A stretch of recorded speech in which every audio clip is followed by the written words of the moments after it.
There are 3 roles when it comes to bullying: the bully, the victim, and the bystander. Today, we're going to be talking about the bystander. So, what is a bystander? A bystander is someone who witnesses a potentially harmful situation and does not offer or seek help. The picture on the right shows examples of bystanders. As you can see, on the floor it looks like someone fell. The individual, circled in red, says somebody else will help him. The individual, circled in blue, says, "I've got to catch the subway." And the individual, circled in yellow, says, "I'm late for work." These are a few examples of why bystanders may not intervene in a harmful situation. They can just assume, like the individual in red, that somebody else will help them. Or they have other things on their mind, like catching the subway. Or they can be late for their own responsibilities, such as work.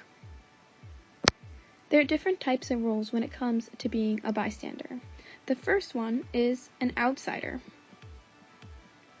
An outsider will witness the bullying situation, but stay out of it and not get involved.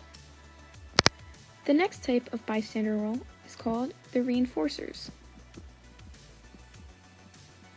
And reinforcers support the bully by either laughing, encouraging, or cheering during or after the bullying incident. Next, we have the assistants. The assistants help the main individual bullying. A quick example of an assistant is blocking the victim so he or she can't escape the bully. So let's relate this to a school setting. So what causes a bystander to stay out of it? A student may fear retaliation from the bully and becoming bullied themselves. They may fear losing their social status. It could be something simple as not being friends with the victim, or not knowing who's wrong in the situation. They may feel that teachers or the school won't help the bullying situation, or they may feel by telling the teacher or school staff that it'll make the bullying worse. The last one being somewhat overlooked is that they don't know how to intervene or address the bullying. These are ways to intervene as a bystander. You can defend and question. You can defend the target of the bullying and question the bullying behavior as depicted in the photo. You can check the victim. You can check to make sure they're okay after a bullying incident occurs. You can step in by changing the subject, such as, "I'm grabbing a coffee, you want to come?" And you get the victim out of the bullying situation. If you were too nervous or you froze when the bullying incident occurred, you can still help the victim after the incident happens. You can report to a trusted adult about the incident. This could be a coach, a parent, a teacher, or a school administrator.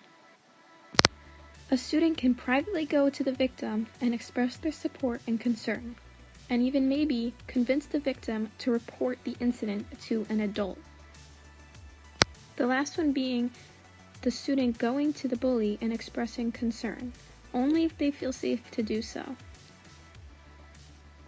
To wrap up the conversation on bystanders, these are ways you can prevent bullying. Students should be inclusive and welcome new students or students who usually are secluded and invite them to join their activities or groups. This next one goes for students and teachers, and it's being a role model. Students and teachers or school staff should show kindness, respect, and empathy for others. Students and school staffs can bring awareness to bullying by getting involved with bullying prevention efforts at the school and the community. The purpose of this video was to bring awareness to bystanders and to encourage students, teachers, and school staff to speak up for those who are too embarrassed or too shy to speak up for themselves, and, all in all, to stop bullying.